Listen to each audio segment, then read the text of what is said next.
dizer que Ele é santo, santo é o Senhor, Rei dos reis. A Ele eu canto e rendo glória, glória ao Senhor, Rei dos reis. Ele é rei para sempre.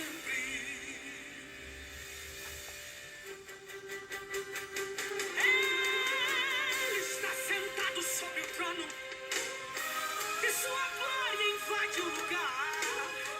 Em sua coxa está escrito Rei dos Reis. O universo está debaixo de sua lei. Ele é santo e não aceita o pecado. É a verdade, não aceita a mentira. Os seus exércitos de anjos o adoram. Os seus arcanjos cantam santo e gritam glória. Possui a força, a majestade e o poder. Ele é único e ninguém pode o vencer. Ele é mais rápido que a luz de um relâmpago. Diante dele eu me prostro a dizer que ele é santo. Santo é o Senhor, Rei dos reis. A Ele eu canto e rendo glória, glória ao Senhor, Rei dos reis. Ele é a estrela mais brilhante que há no universo. É o fogo que apareceu lá no deserto, que falou com Moisés e o encorajou. Sou contigo, ombro a ombro, eu sou o que sou. Ele é o magistral, o dono da história. O mundo inteiro para com a sua glória. E hoje esse Deus está presente aqui. Sinta o seu poder, sinta o seu agir. Ele é o Rei dos Reis, o guarda de Israel. É o começo de tudo, Ele é fiel. Por toda a minha vida eu vou exaltar, eu vou adorar e dizer que Ele é santo. Santo é o Senhor, em nós reis. A Ele eu canto e rendo glória, glória ao Senhor, Rei dos reis. Seja entronizado nas alturas, seja o teu nome adorado em todo o universo, seja a tua voz como estalar de um trovão, e que todos os povos tremam diante de ti. Seja espalhada como poeira em todo mundo a tua palavra, e que eles saibam que tu és a própria verdade.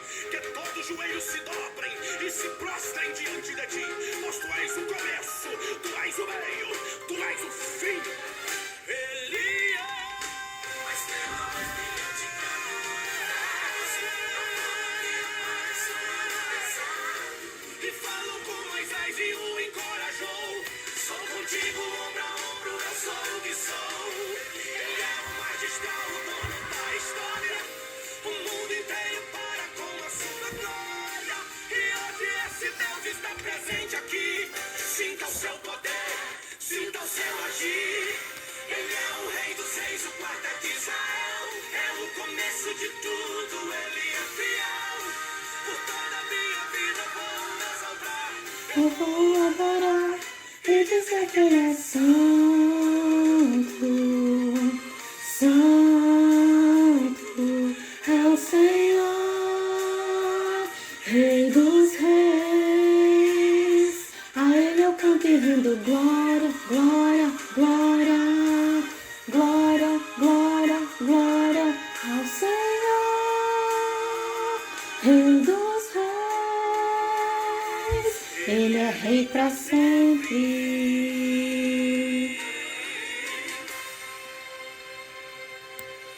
Aleluia, glória a Deus.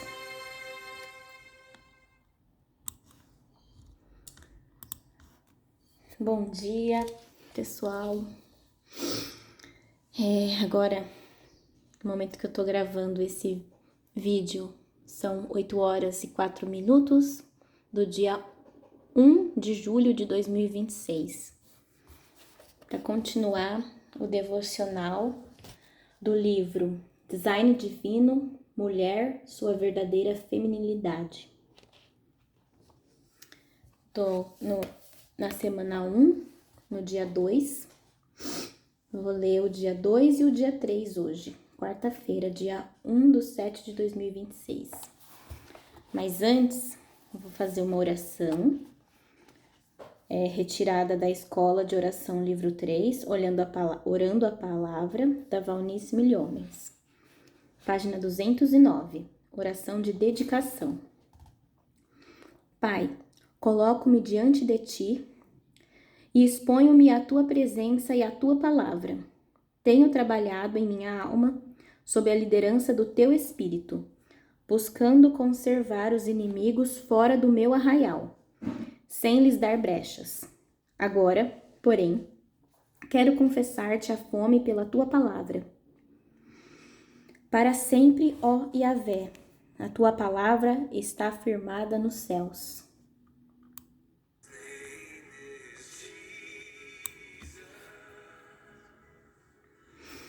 Ó, quanto amo a Tua lei!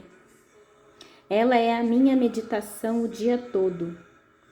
Ó, quão doces são as Tuas palavras ao meu paladar, mais doces do que o mel à minha boca. Maravilhosos são os Teus testemunhos, por isso a minha alma os guarda.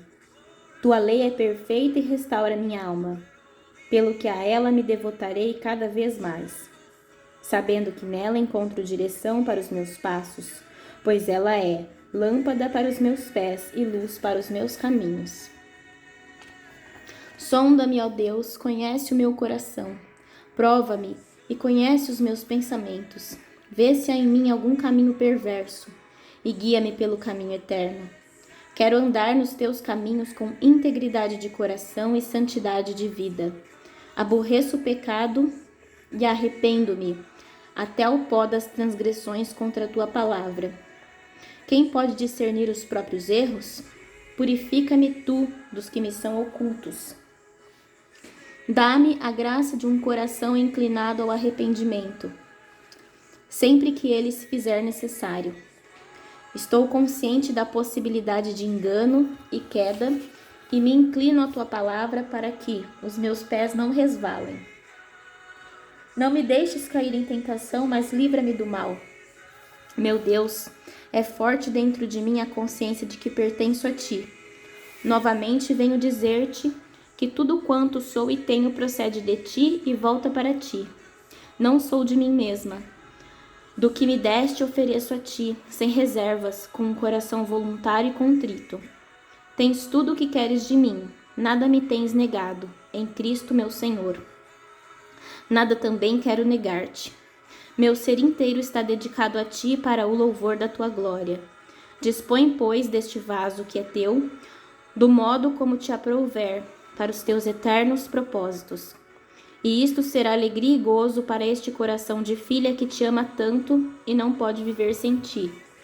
Eis-me outra vez aos Teus pés, Pai, dedicando o espírito, a alma e o corpo a Ti.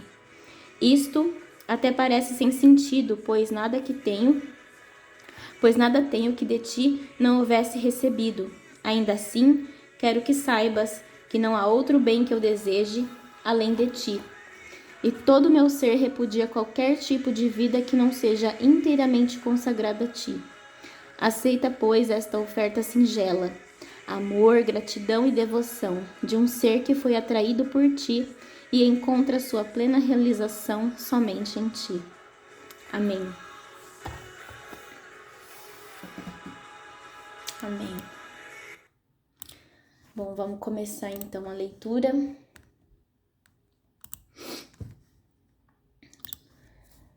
Do dia 2, semana 1. História magnífica. Aprendemos ontem que o homem e a mulher foram criados à imagem de Deus, para refletir a glória de Deus. Cada pessoa foi concebida para ser portadora de imagem, para exibir semelhança com o nosso Criador. Contudo, a responsabilidade de refletir a imagem de Deus não foi dada a nós somente como indivíduos. O ser humano foi criado homem e mulher em relacionamento, com o objetivo de expor algo sobre o relacionamento da Trindade. Nossos relacionamentos foram criados para contar a magnífica história de Deus. Descreva como Deus poderia ser exibido no relacionamento homem-mulher. Em sua opinião, os relacionamentos homem e mulher refletem a glória de Deus como deveriam? Por quê? São perguntas para reflexão. Aqui do lado da página 24, na borda, tem: pois o marido é o cabeça da mulher, como também Cristo é o cabeça da igreja, que é o seu corpo, do qual ele é o Salvador. Efésios capítulo 5, versículo 23. Quero, porém, que entendam que o cabeça de todo homem é Cristo, e o cabeça da mulher é o homem, e o cabeça de Cristo é Deus. 1 Coríntios capítulo 11, versículo 3. Pois somos membros do seu corpo, ou seja, do corpo de Cristo. Por essa razão, o homem deixará pai e mãe e se unirá à sua mulher, e os dois se tornarão uma só carne. Este é um mistério profundo. Refiro-me, porém, a Cristo e à Igreja. Efésios capítulo 5, versículos de 30 a 32. Somos incapazes de compreender totalmente qual é a essência da imagem de Deus. Porém, duas coisas são óbvias. Primeira, sermos criados à imagem dele nos confere enorme dignidade, privilégio e responsabilidade. Deus nos coroou de honra e glória e deu-nos autoridade sobre a terra. Cuidar dos afazeres diários e ao mesmo tempo refletir a imagem do Deus Todo-Poderoso é o encargo de tirar o fôlego. E isto nos leva à segunda coisa: como estragamos essa dignidade maravilhosa, especialmente nos relacionamentos homem-mulher. A imagem de Deus no ser humano foi manchada tão horrorosamente que, às vezes, é irreconhecível. Ela implora redenção, transformação, um tipo de recriação. O impressionante, porém, é que antes de o pecado entrar no mundo, Deus nos deu um desenho do seu plano redentor na criação do ser humano como homem e mulher. Deus sempre soube que o pecado distorceria e destruiria o relacionamento homem-mulher. O espantoso é que, mesmo assim, ele moldou o relacionamento do primeiro casal no relacionamento maravilhoso que iria confrontar todas as trágicas e horrorosas consequências do pecado. O gráfico abaixo identifica alguns relacionamentos correspondentes. As setas representam a hierarquia estabelecida por Deus em sua palavra. Leia os versículos da página 24 para preencher os quadros indicados pelas setas. Bom, aqui nós temos Deus, um quadro, um Deus. Cristo, um quadro vazio, um corpo. Marido, um quadro vazio, uma carne. Bom,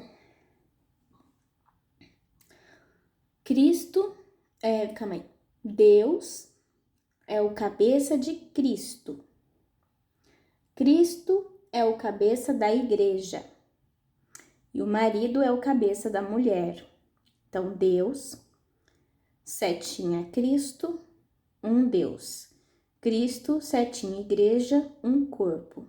Marido, setinha mulher, né? Uma carne. Você escreveu Cristo no primeiro quadro? Sim. Deus é o cabeça de Cristo. Cristo é o cabeça da igreja. E o marido é o cabeça da mulher. Aqui está a esposa. Existe um quadro claro e correspondente nos três relacionamentos. Existe um padrão claro e correspondente nos três relacionamentos. Por enquanto, não fique analisando o que tudo significa, como se aplica ao casamento ou como afeta, de modo geral, os relacionamentos entre homens e mulheres. Estudaremos essas questões mais tarde. No momento, queremos que você analise o padrão e observe o paralelo bíblico entre os três relacionamentos acima descritos.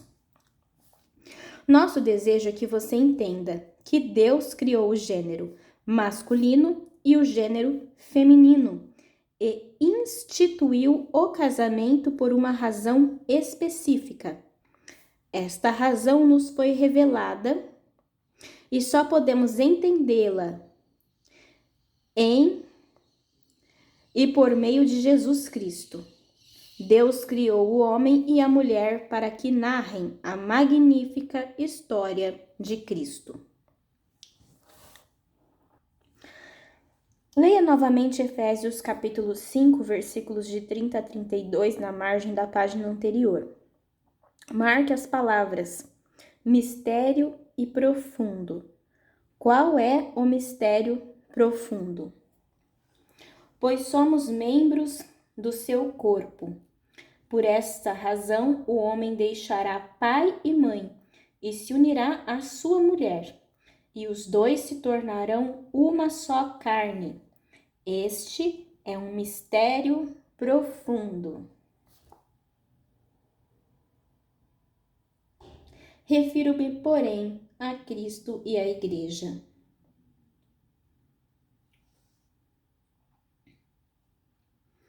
Pois o marido é o cabeça da mulher, como também Cristo é o cabeça da Igreja. A Igreja é o corpo de Cristo, do qual ele é o Salvador. Pois somos membros do seu corpo, somos membros do corpo de Cristo. Por essa razão, o homem deixará pai e mãe, e se unirá à sua mulher, e os dois se tornarão uma só carne. Os dois se tornarem uma só carne, é um mistério profundo. Refiro-me, porém, a Cristo e à Igreja. Cristo e a Igreja. Bom, eu escrevi que o mistério profundo é Cristo e a Igreja formarem uma só carne. O mistério revelado. Vamos para a página 26, então. Mary, filho caçula, Jonathan, está cursando História e Literatura Inglesa em uma universidade do Canadá. Jonathan diria que as boas histórias geralmente usam um recurso literário chamado prefiguração. Prefiguração é uma técnica pela qual o leitor recebe pequenos indícios do que vai acontecer. Pense no último filme que você viu. Como o enredo deu mostras do que iria acontecer? Se a história era boa, ela foi deixando vislumbres sutis do que aconteceria no final. Mesmo que o final tenha sido uma surpresa, se você assistisse ao filme novamente, notaria as dicas e informações que indicavam o que iria acontecer. Antes do início dos séculos, antes de o homem e a mulher serem criados, Deus tinha um plano espetacular guardado em segredo. Esse plano foi prenunciado através do Antigo Testamento, mas foi oculto dos olhos de todos. 1 Coríntios, capítulo 2, versículo 7 e Colossenses, capítulo 1, versículo 26. Somente após a morte de Cristo é que o mistério do propósito eterno de Deus e o propósito sublime da masculinidade e da feminilidade e do casamento, e o propósito sublime da masculinidade, da feminilidade e do casamento se tornou claro. Em Efésios, Paulo une os pontos para nós e revela a beleza espetacular desse mistério. No capítulo 3, ele explica que o plano misterioso e eterno de Deus finalmente veio a público por intermédio da obra de Jesus Cristo. Versículos 9 e 10. Então, no capítulo 5, Paulo enlaça o mistério de Cristo. Amar a igreja ao retrato da sexualidade masculina e feminina e do casamento. Segundo a Bíblia, o relacionamento entre marido e mulher tem uma ligação fortíssima com a história de Cristo e sua noiva, a igreja. Veja Efésios capítulo 5, versículos 25 a 33. Deus criou o homem e a mulher para prefigurarem e darem testemunho deste evento e relacionamento magníficos. Esse é um dos principais motivos de Deus nos ter criado homem e mulher e de ter instituído o casamento. No primeiro capítulo de Romanos, Paulo fala sobre conduta e relacionamentos sexuais. Neste contexto, ele explica o que Deus quis deixar claro por meio da criação, incluindo sua obra-prima, o homem e a mulher. Pelo contrário, falamos da sabedoria de Deus, do mistério que estava oculto, o qual Deus pré-ordenou antes do princípio das eras para a nossa glória. 1 Coríntios, capítulo 2, versículo 7. Porque Deus nos escolheu nele antes da criação do mundo, conforme o bom propósito da sua vontade, para o louvor da sua gloriosa graça, a qual nos deu gratuitamente no amado. Efésios capítulo 1, versículos de 4 a 6. Bom, vamos ver Colossenses 1, 26, que foi citado aqui no meio do texto. Colossenses capítulo 1, versículo 26. O mistério que estivera oculto dos séculos e das gerações, agora todavia se manifestou aos seus santos, aos quais Deus quis dar a conhecer qual seja a riqueza da glória deste mistério entre os gentios, isto é, Cristo em vós, a esperança da glória.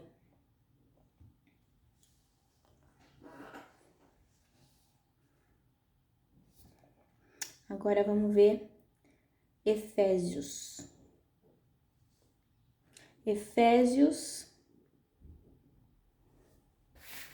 Vamos para Efésios. Pela ordem aqui nós temos Efésios 1, de 4 a 6.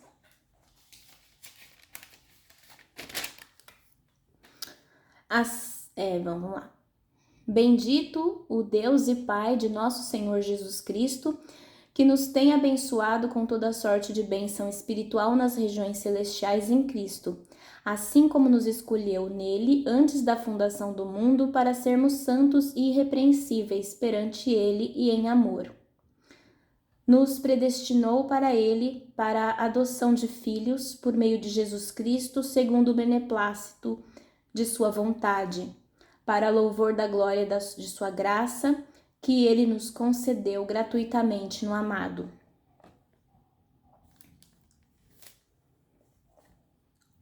No qual temos a redenção pelo seu sangue, a remissão dos pecados segundo a riqueza da sua graça, que Deus derramou abundantemente sobre nós em toda sabedoria e prudência, desvendando-nos o mistério da sua vontade segundo o seu beneplácito que propusera em Cristo, de fazer convergir nele, na dispensação da plenitude dos tempos, todas as coisas, tanto as do céu como as da terra.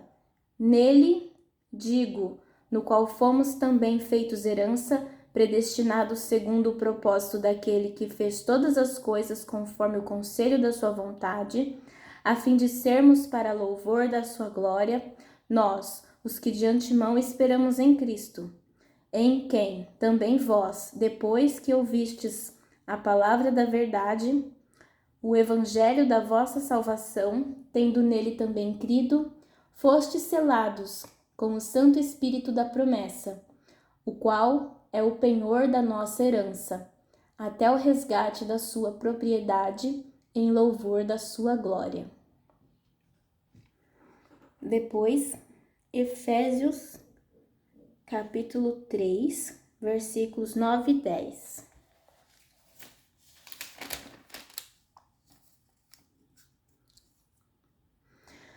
A manifestar qual seja a dispensação do mistério desde os séculos, oculta em Deus que criou todas as coisas, para que, pela Igreja, a multiforme sabedoria de Deus se torne conhecida agora dos principados e potestades nos lugares celestiais. Bom, vamos ver agora Efésios, capítulo 5. O lar cristão, marido e mulher. As mulheres sejam submissas ao seu próprio marido como ao Senhor, porque o marido é o cabeça da mulher, como também Cristo é o cabeça da igreja, sendo este mesmo o Salvador do corpo. Como, porém, a igreja está sujeita a Cristo, assim também as mulheres estejam em tudo submissas ao seu marido. Maridos, amai vossa mulher, como também Cristo amou a igreja e a si mesmo se entregou por ela, para que a santificasse, tendo-a purificado por meio da lavagem de água pela palavra, para a apresentar a si mesmo igreja gloriosa, sem mácula nem ruga, nem coisa semelhante, porém santa e sem defeito. Assim também os maridos devem amar a sua mulher como ao próprio corpo. Quem ama a esposa, a si mesmo se ama, porque ninguém jamais odiou a própria carne, antes a alimenta e dela cuida, como também Cristo o faz com a igreja, porque somos membros do seu corpo. Eis porque deixará o homem a seu pai e a sua mãe, e se unirá à sua mulher, e se tornarão os dois uma só carne. Grande é este mistério, mas eu me refiro a Cristo e à igreja. Não obstante, vós, cada um, dê por si também, ame a própria esposa como a si mesmo, e a esposa respeite ao marido.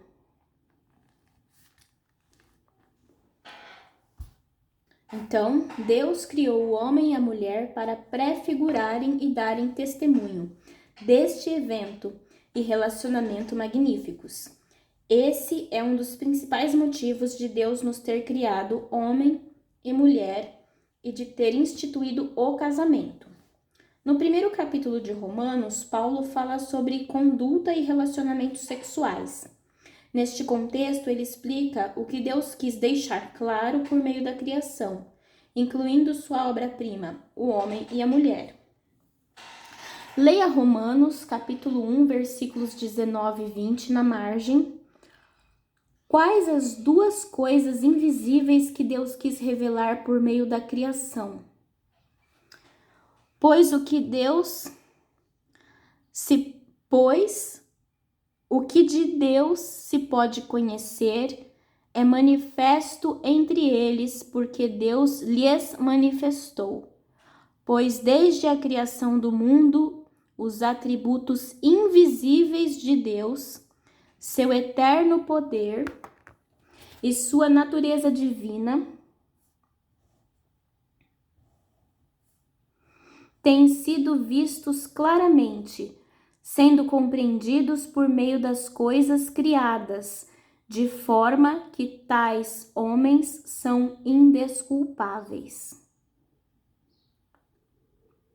Vamos ler Romanos, capítulo 1, versículos de 19 a 20. Na Bíblia aqui, né?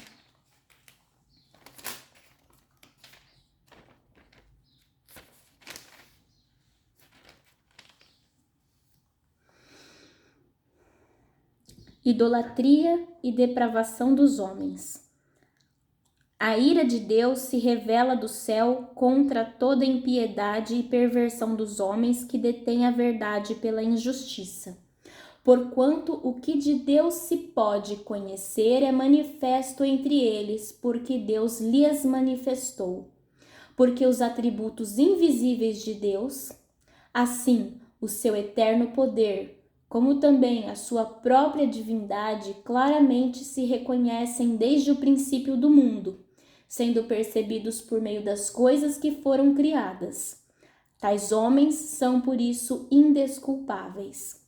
Porquanto, tendo conhecimento de Deus, não o glorificaram como Deus, nem lhe deram graças, antes se tornaram nulos em seus próprios raciocínios, obscurecendo-se-lhes o coração insensato.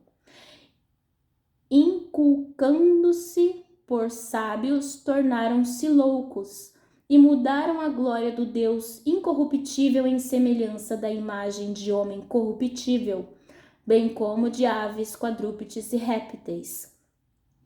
Por isso, Deus entregou tais homens à imundícia pelas concupiscências de seu próprio coração, para desonrarem o seu corpo entre si, pois eles mudaram a verdade de Deus em mentira, adorando e servindo a criatura em lugar do Criador, o qual é bendito eternamente. Amém.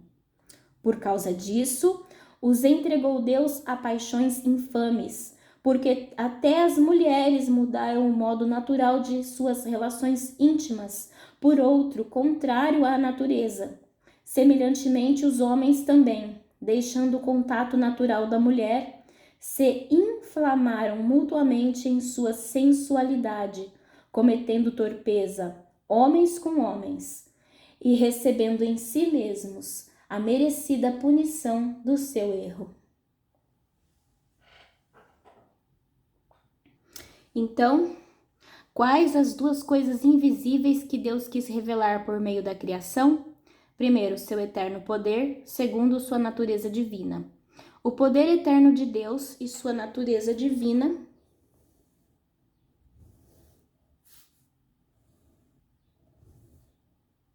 encontram um significado definitivo em Cristo.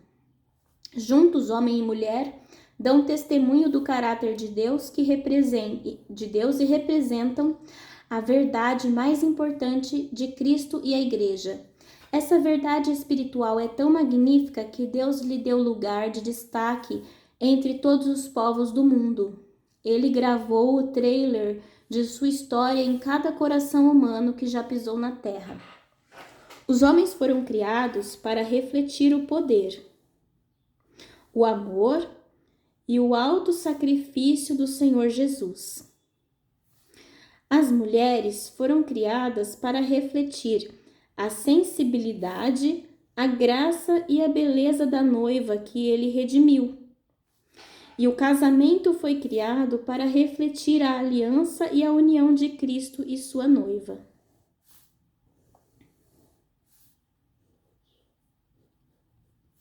A Bíblia enfatiza que a história do homem e da mulher e dos relacionamentos homem-mulher tem pouco a ver conosco e muito a ver com Deus. Em última instância, nossa feminilidade não tem a ver conosco. Ela tem a ver com a exibição da glória de Deus e seu poderoso plano de redenção. Bom, agora para finalizar o dia 2, tem duas perguntas de reflexão. Primeiro, se os gêneros sexuais foram criados para contar a história de Deus, qual é a importância de entendermos a perspectiva bíblica da condição feminina? No gráfico abaixo, faça um X para marcar o grau de importância.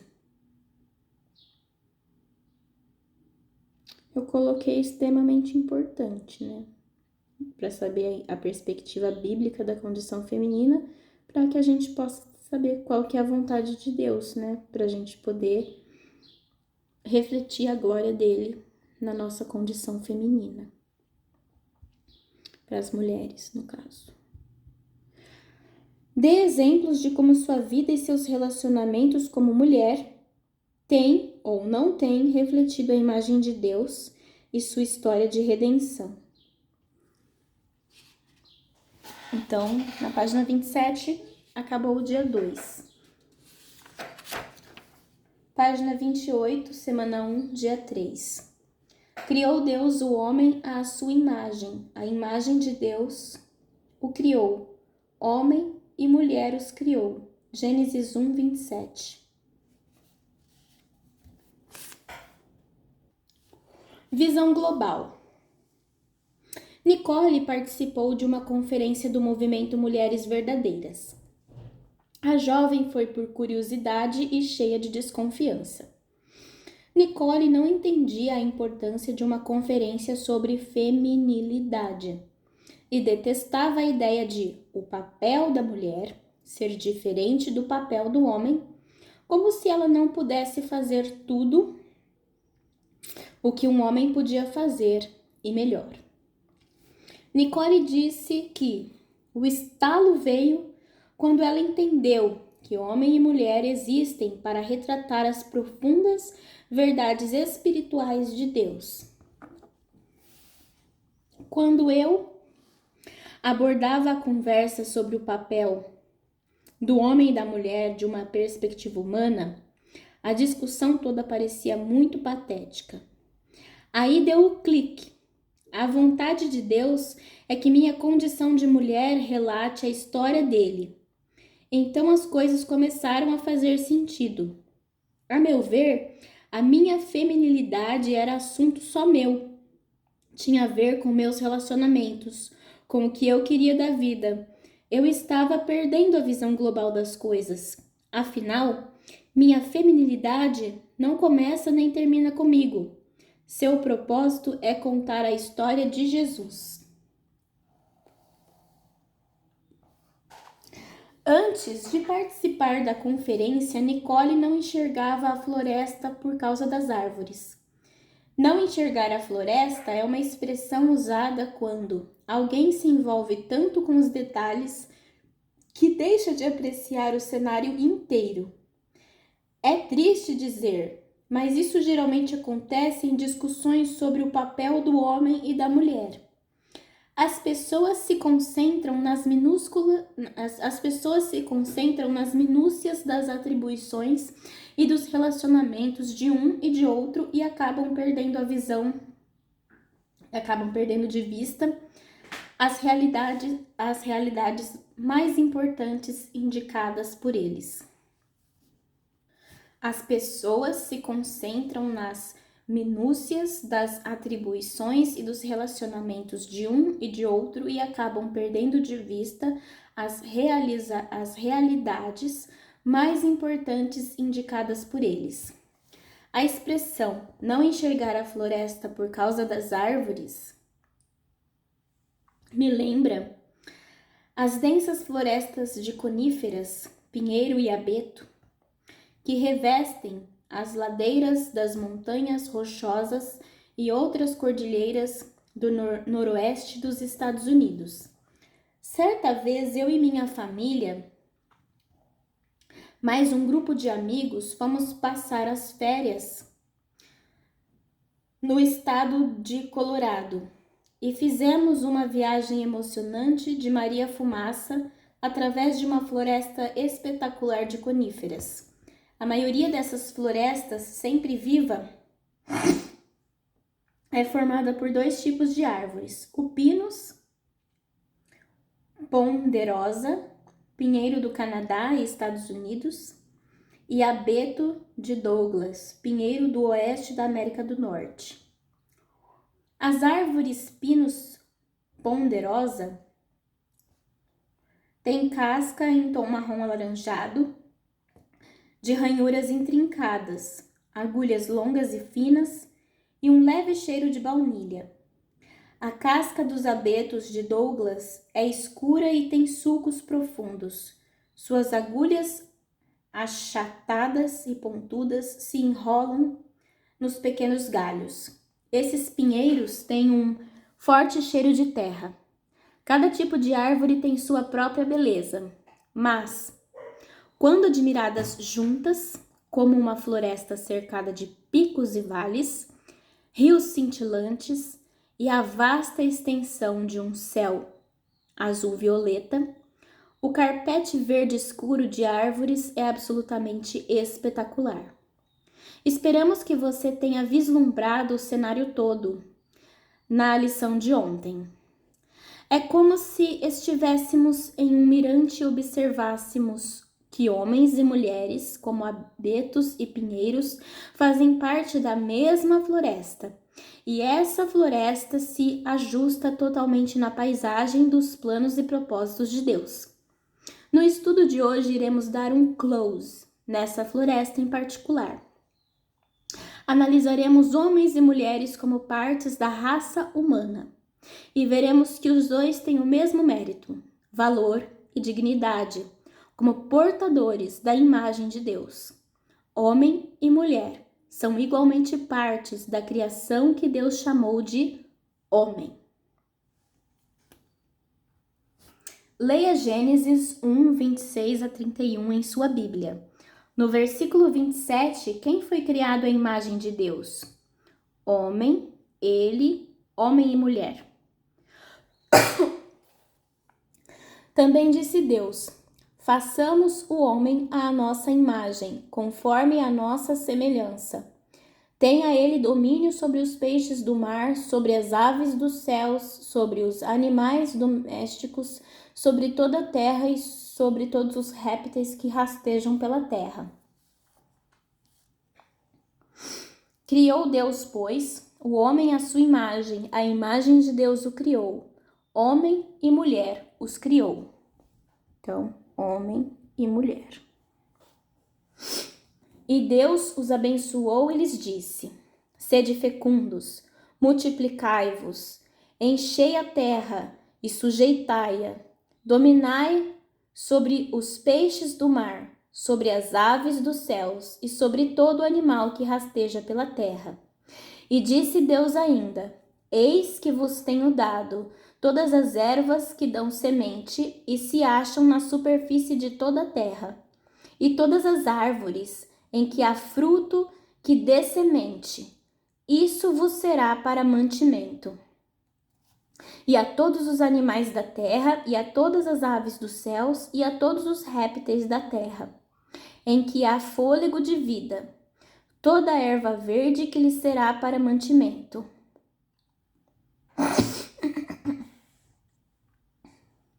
E assim se fez.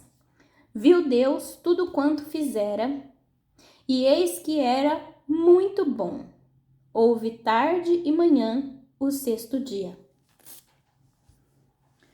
No esforço de ser inclusivas e supostamente menos ofensivas, algumas traduções modernas da Bíblia obscurecem a imagem de gênero sexual no texto original hebraico. Substituíram a palavra homem por seres humanos, ou humanidade, e ele por eles. Mas no hebraico, o versículo deixa claro que homem é igual a ele, que é igual a homem e mulher. É importante marcar todos os quadros da pergunta acima.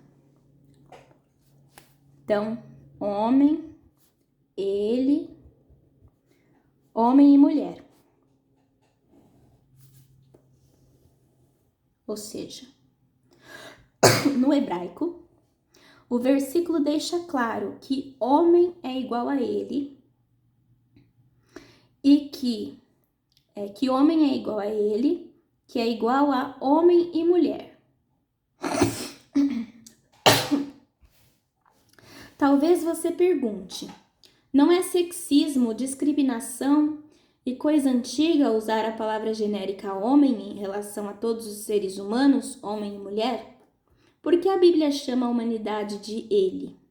Será que não devemos atualizar o texto bíblico e eliminar os pronomes masculinos, que se referem a homens e mulheres como grupo? Como você se sente quando a Bíblia usa termos masculinos como homem ou irmãos para se referir a homens e mulheres como grupo? Por quê? Normal, não sinto nada. Como você se sente? Indiferente. Indiferente. É a língua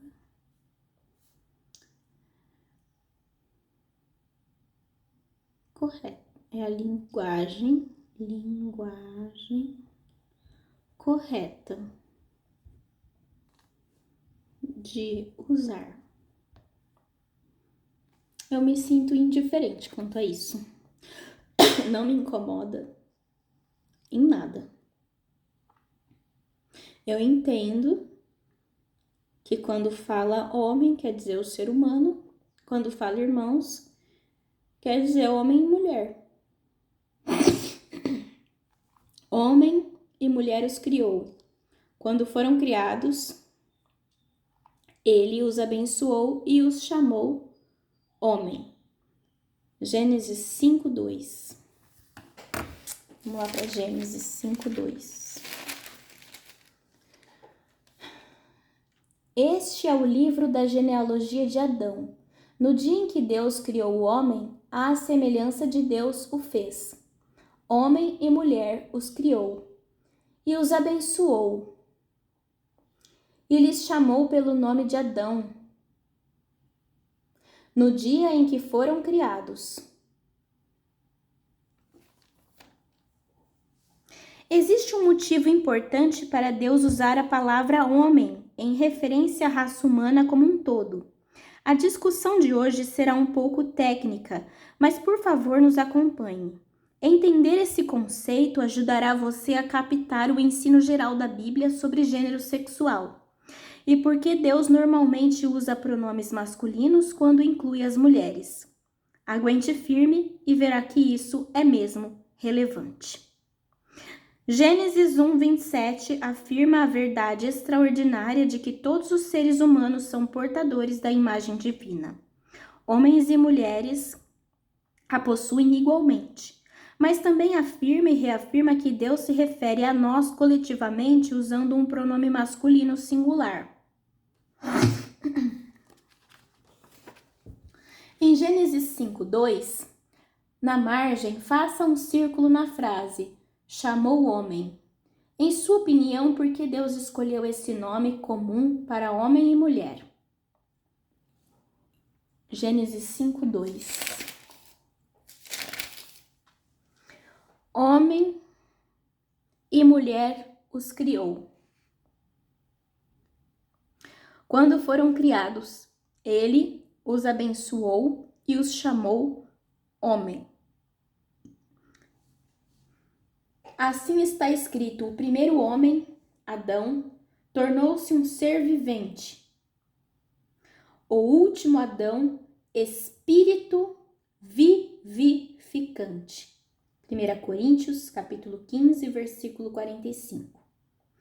Pois da mesma forma como em Adão todos morrem, em Cristo todos serão vivificados. 1 Coríntios, capítulo 15, versículo 22.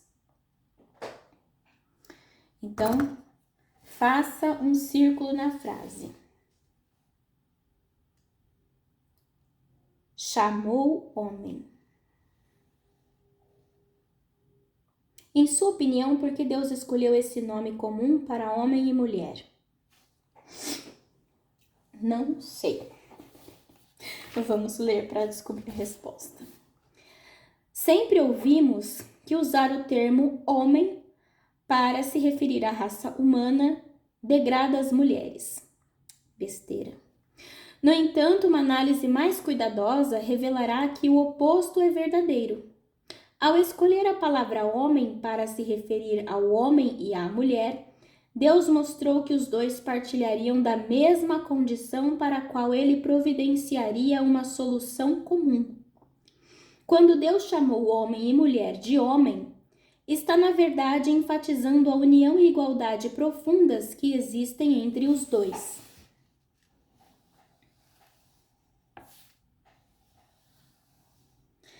Esse nome comum mostra que a mulher vem do homem e não é independente dele. Mostra que os dois sexos existem para contar a história de Deus e que essa história é contada junta, tendo o homem e a mulher como partes de um todo único. O nome comum homem mostra que, no fim, a história do gênero humano não é sobre o homem ou a mulher, nem não tem nada a ver conosco, é sobre o homem, Jesus Cristo, cuja obra redentora se aplica aos dois sexos de igual forma. Veja bem, a palavra hebraica para homem é Adão.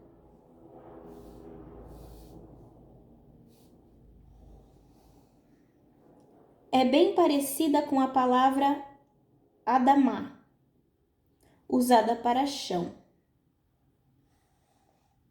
É um termo genérico que se refere a todos os seres humanos, seja homem ou mulher. Depois da queda, Adão com A maiúsculo se torna o nome próprio do primeiro homem.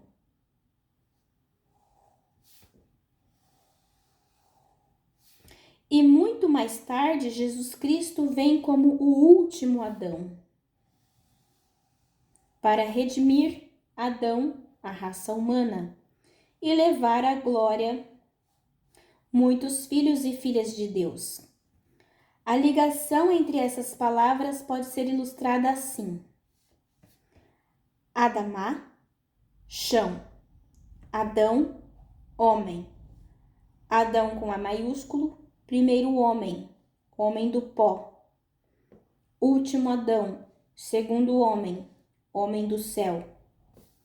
No gráfico acima, faça um círculo nos pares que se referem a Jesus Cristo. Faça um quadro dos pares que se referem ao homem e à mulher.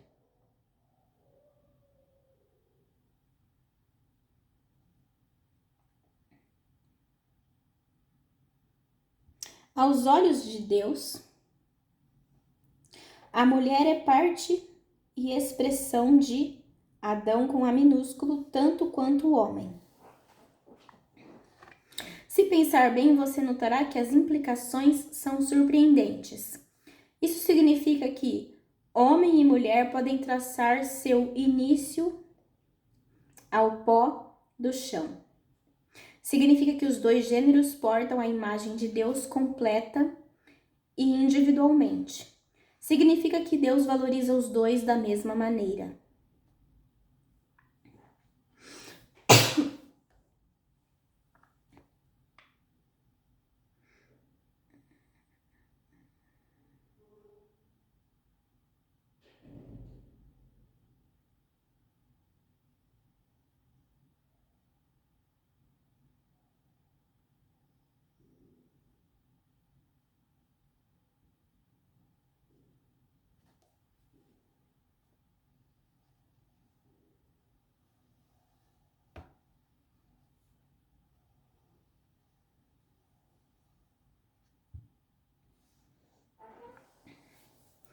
Página 31. Os dois são Adão, com letra minúscula, portanto são igualmente representados pelo primeiro homem, Adão, com letra maiúscula. Ambos são seres caídos e precisam de um Salvador. A boa notícia do Evangelho é que os dois são igualmente representados pelo segundo homem, o último Adão, Jesus Cristo. Juntos, homens e mulheres redimidos formam a igreja que ele ama, a noiva por quem ele sacrificou sua vida com o objetivo de redimi-la. O homem e a mulher são ligados e indissociáveis. Juntos, unidos em um todo, contam a história do Evangelho.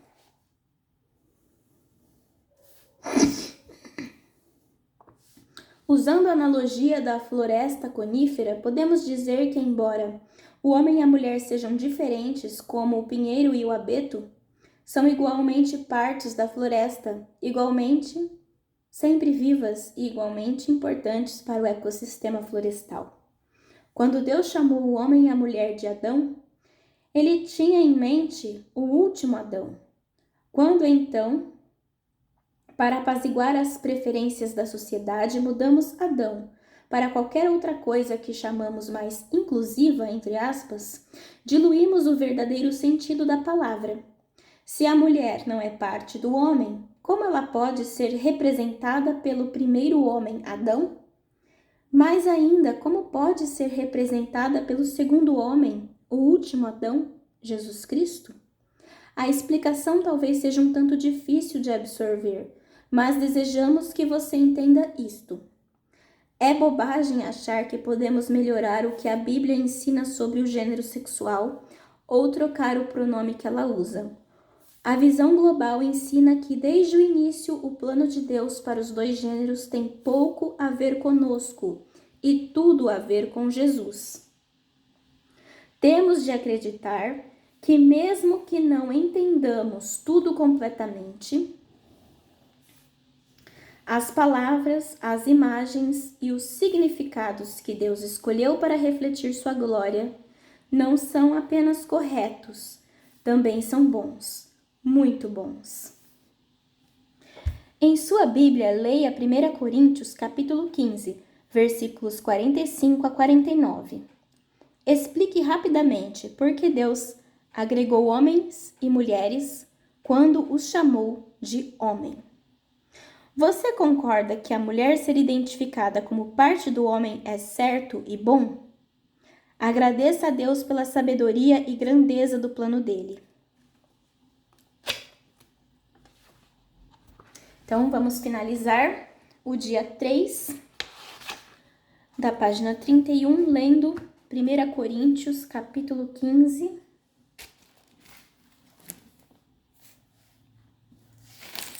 Vou procurar os 1 Coríntios. Bom, eu vou ler um pouco antes do versículo 45. Então, vamos lá. Na minha Bíblia tá: os ressuscitados terão corpo, a partir do versículo 35. Mas alguém dirá: como ressuscitam os mortos? E em que corpo vem? Insensato, o que semeias não nasce, se primeiro não morrer. E quando semeias, não semeias o corpo que há de ser, mas o simples grão, como de trigo ou de qualquer outra semente. Mas Deus lhe dá corpo como lhe aprouver dar, e a cada uma das sementes o seu corpo apropriado. Nem toda a carne é a mesma, porém, uma é a carne dos homens, outra a dos animais, outra a das aves e outra a dos peixes. Também há corpos celestiais e corpos terrestres, e sem dúvida uma é a glória dos celestiais e outra a dos terrestres. Uma é a glória do sol, outra a glória da lua e outra a das estrelas, porque até entre estrela e estrela há diferenças de esplendor. Pois assim também é a ressurreição dos mortos. Semeia-se o corpo na corrupção, ressuscita na incorrupção. Semeia-se em desonra, ressuscita em glória. Semeia-se em fraqueza, ressuscita em poder. Semeia-se corpo natural, ressuscita corpo espiritual. Se há corpo natural, há também corpo espiritual. Agora sim o versículo 45. Pois assim está escrito: o primeiro homem, Adão, foi feito alma vivente. O último Adão, porém, é espírito vivificante.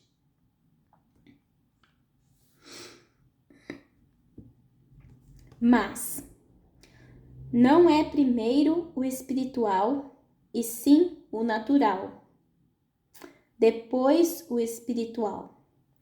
O primeiro homem formado da terra é terreno, o segundo homem é do céu. Como foi o primeiro homem, o terreno, tais são também os demais homens terrenos. E como é o homem celestial, tais também os celestiais. E assim como trouxemos a imagem do que é terreno, devemos trazer também a imagem do celestial. Porque Deus agregou homens e mulheres quando chamou de homem. Porque é uma coisa só.